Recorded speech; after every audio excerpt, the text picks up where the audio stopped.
Ayer nuestra compañera, nuestra movilera de los territorios, Gaby López Zubiría, nos marcó un punto que representa lo que está pasando con la economía. Los trabajadores de comercio en un debate paritario en el cual le pisan el aumento que están pidiendo por debajo de la inflación.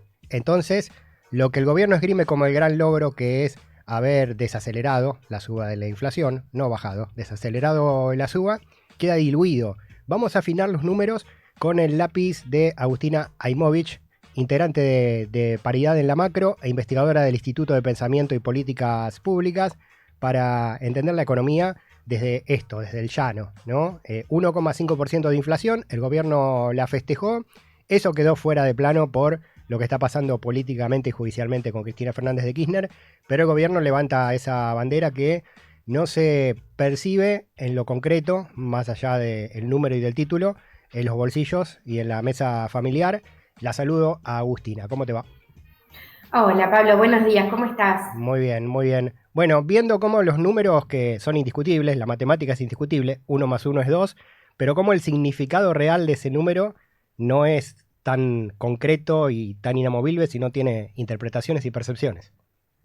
Exacto, sí, la idea hoy es que conversemos un poco, ¿no? Sobre este número que salió de inflación la semana pasada, hace unos días, que claramente es muy bueno en términos relativos porque veníamos, el número finalmente de inflación mensual es del 1,5% en mayo, veníamos de un 2,8% el mes anterior y 3,7% en marzo, es decir, marca un sendero de desaceleración claro.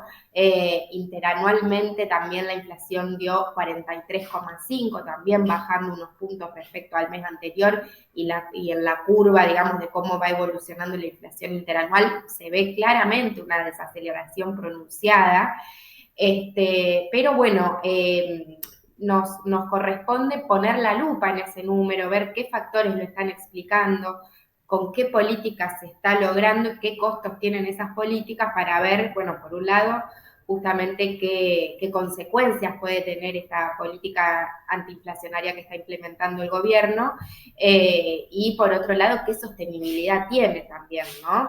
Que ahí, digamos, uno claramente no es la intención ser aguafiestas, muchas veces se ven comentarios como, no quieren festejar el 1,5%, no sé qué, y no, para nada, al contrario, digamos, claramente es un buen número, pero tenemos que mirar un poquito más allá, ¿no? Para ver qué características tiene, cómo se llega a este número y lo que mencionábamos, cuál es su sostenibilidad.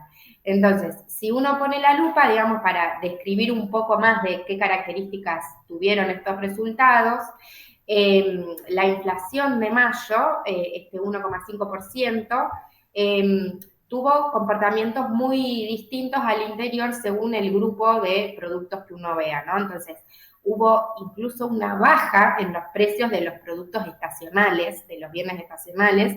Eso principalmente tiene que ver con verduras, frutas y otras cuestiones estacionales, y una inflación que estuvo por debajo del promedio para el caso de los precios regulados, que es donde el gobierno interviene, digamos, y está justamente postergando los aumentos de tarifas, que seguramente la política de ajuste fiscal en algún momento los lleve a ajustar esas tarifas. Ujú. Por ahora las está postergando porque claramente, digamos, se ve aquí una intención de usar todas las herramientas posibles para mantener esta desaceleración de la inflación hasta las elecciones, y después vemos, Claro, ¿no? ¿Qué sí. pasa? Nos la Después van a, nos la van a dar por la cabeza después de octubre, ¿no? Con las tarifas. Después veremos, ¿no? Pero, digamos, todo pareciera que las políticas que se están implementando para llegar a estos números de inflación desacelerándose tienen patas cortas, digamos. Por un lado es postergar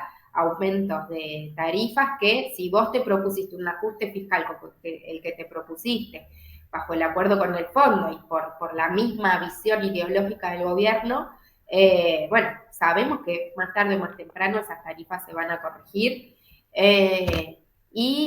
Bueno, por otra parte, también lo que tiene que ver con el ancla cambiaria. Ahí hay toda una intención de postergar los saltos cambiarios que puede haber en el dólar, sabiendo que eso claramente también influye en el indicador de precios, ¿no? Y Sí. entonces ahí tuvimos intervenciones del gobierno en el mercado de dólar futuro, tuvimos claramente el apoyo del fondo con un desembolso muy significativo para poder salir del cepo y que eso no se vaya el dólar al techo de la banda por el momento, pero también sabemos que hay un déficit estructural en el frente externo que lo estamos viendo con el aumento de las importaciones sostenido y creciente, mientras que este momento en el cual hay cierta estabilidad cambiaria coincide con el trimestre donde hay más liquidación de reservas del campo. Ujú. Eso en el segundo semestre ya no es así, entonces vamos a tener importaciones que sigan creciendo a un ritmo muy acelerado por la apertura que se está promoviendo de la mano de la apreciación cambiaria y de la baja de aranceles en un montón de productos, y por otro lado menos oferta por las exportaciones que van a ir reduciéndose en el próximo semestre, al tiempo que también tenemos una salida de dólares muy significativa por la cuenta de turismo. Entonces sabemos que esta estabilidad cambiaria que en algún punto contiene los precios va a tener un freno. Entonces, también, ¿qué otra política le queda al gobierno para contribuir a la desaceleración de la inflación? El piso sobre los salarios, que vos mencionabas el caso de comercio. Bueno, se ve claramente en los últimos meses cómo el gobierno no quiere homologar paritarias por encima del 1%, y eso está incluso por debajo de la inflación que tuvimos el mes pasado. Es decir, buenísimo que festejemos el 1,5%, pero si las paritarias de los sectores que tienen más poder de negociación están por debajo de eso, los salarios están perdiendo, y los datos, los últimos datos salariales, si bien están un poquito más desactualizados, muestran claramente la baja en el poder adquisitivo de los salarios en los últimos meses, y además una baja también en la cantidad de puestos de trabajo, con lo cual, bueno, es esto, ¿no? ¿A qué costo esta baja de la inflación? Claro, Digamos, bueno, siempre hay tensiones entre, bueno, qué políticas implementás para bajar la inflación y qué consecuencias tiene eso en el frente productivo, en el frente del empleo, en las condiciones sociales, digamos, rápidamente puede generar un alivio en el bolsillo, pero si después los salarios finalmente no acompañan el ritmo de precios, por más que haya bajado ese ritmo, bueno, va a costar cada vez más llegar a fin de mes. sí, sí, totalmente. Bueno, una percepción popular es sobre los precios, ¿no? Especialmente los alimentos, me parece, que es lo de consumo popular más urgente de todos los días. Pero sí, pasa esto, ¿no? El truco de las importaciones, no sé, leche uruguaya, miel egipcia, que llegan unos centavos más baratas a las góndolas, y la gente va y las compra contentas, pero eso está quitando un puesto de trabajo al vecino.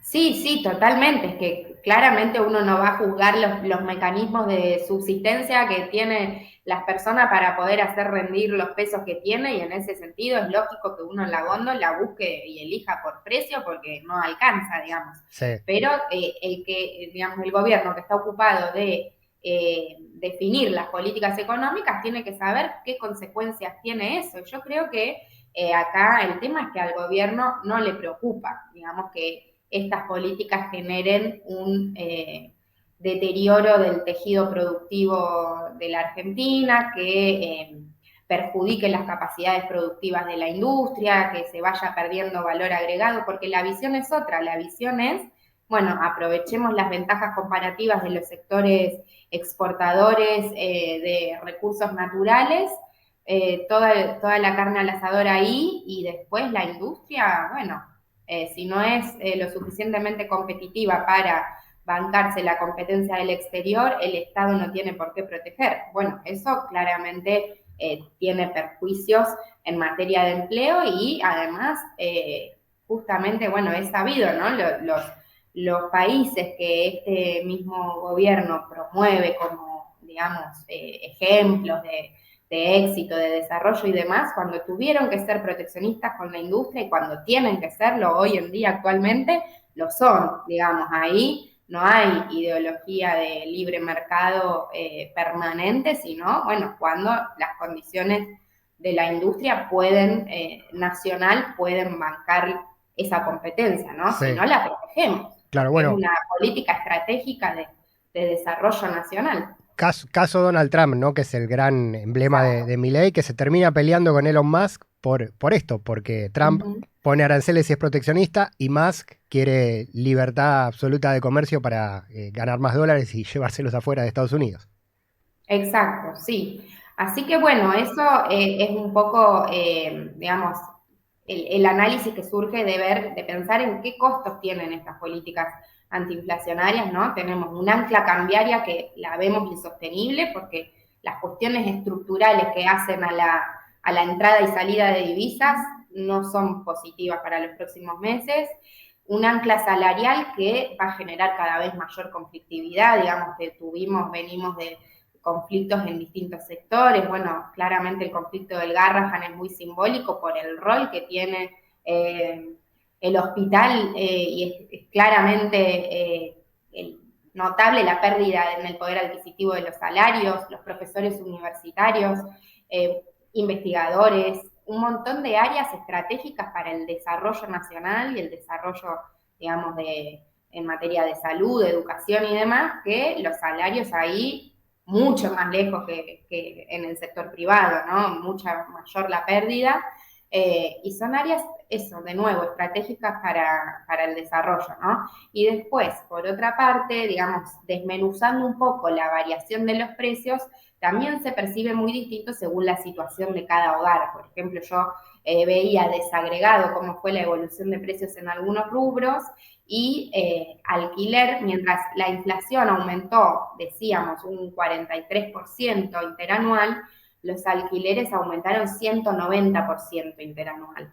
Entonces tenemos ahí un gran segmento de la población que son los inquilinos y que es creciente porque cada vez cuesta más llegar a la casa propia y entonces el porcentaje de inquilinos gradualmente va creciendo en el total de hogares.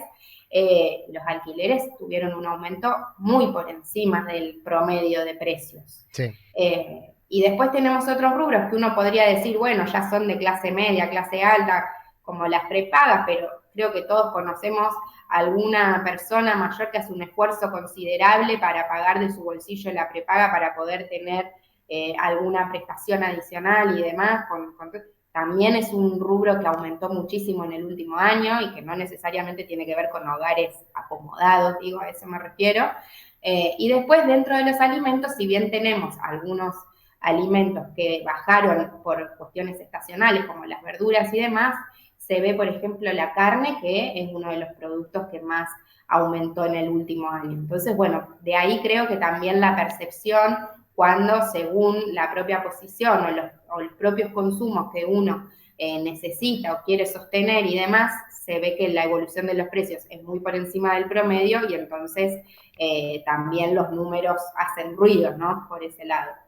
Análisis de los números y de la percepción de esos números del pueblo. Agustina Imovich, integrante de Paridad en la Macro. Por último, Agustina y cortito, y si querés la retomamos en la próxima, pero en tema macroeconómico, ¿no? Vos bien planteás las variables, el tipo de cambio pisado, la pérdida de puestos de trabajo, la inflación que está en descenso, pero siempre por arriba del poder adquisitivo. ¿Cuánto se sostiene todo eso? Hay que pagar deuda externa también, necesita dólares el gobierno y pasa la cosecha del campo y no los tiene. Se habla de privatizaciones, ¿no? Caputo ya presentó un programa de privatizaciones, de ahí van a obtener dólares. ¿Cuánto más se sostiene? Uno dice octubre. ¿Cuánto más se sostiene, pensás, todo este esquema si el gobierno vende las joyas de la abuela como pasó en los 90? Claro. Bueno, ahí, digamos, para mí hay factores estructurales que hacen que esto no sea consistentemente sostenible, digamos. Puede haber parches, ¿no? Como vos decís, bueno, este intento, bueno, ya hubo todo como todo un intento de esto de sacar los dólares del colchón, que vamos a ver qué efectos tienen finalmente a nivel macroeconómico no pareciera, digamos, yo no vi ni uno, no vi ni un dólar vi que salga de ningún colchón. No. Claro, ¿viste? Porque la verdad que también si alguien puede llegar a tener esos dólares guardados, digamos, sabiendo que el dólar siempre termina subiendo, digamos, los cuida, los posterga lo más posible la utilización de esos dólares, así que difícilmente eso, pero sí refleja claramente la intención del gobierno de recurrir a lo que se pueda rascando la olla para que esto dure un poquito más, ¿no? Uh-huh. Entonces, bueno, como vos decís, también el intento de privatizaciones, que por ahora, digamos, poco y nada, porque poco y nada de inversiones extranjeras también, y entonces ahí creo que la apuesta desde el gobierno es, desde la narrativa, desde los números de inflación, desde sostener el ajuste fiscal, convencer al mercado de que confíe, que eso repercuta en una reducción del riesgo país y poder conseguir también financiamiento a través del mercado, digamos. Me parece que buena parte de la apuesta pasa por ahí, pero por un lado, los propios problemas de consistencia del programa económico que hacen que el mercado también las esté analizando, así como las analizamos nosotros, y les vean patas cortas en algunas cuestiones, si bien en otras también reconocen o hay esta cuestión de, bueno, en un par de años cuando explote el boom de vaca muerta y del litio y demás, entonces aguantemos esto, hagamos un puente y lleguemos a ese estado ideal.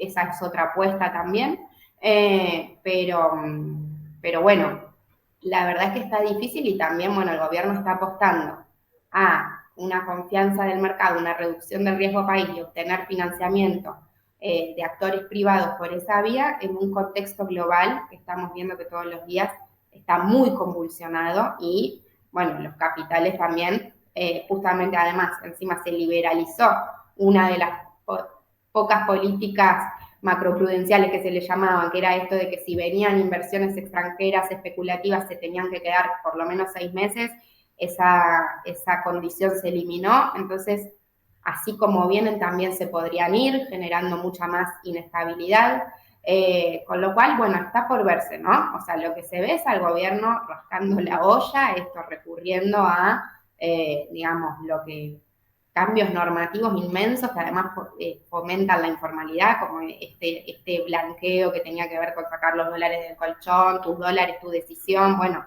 qué consecuencias, no era el tema de esta columna, ¿no? Pero digo, dejándola picando, ¿qué consecuencias tiene eso para el aumento de la informalidad? Sí.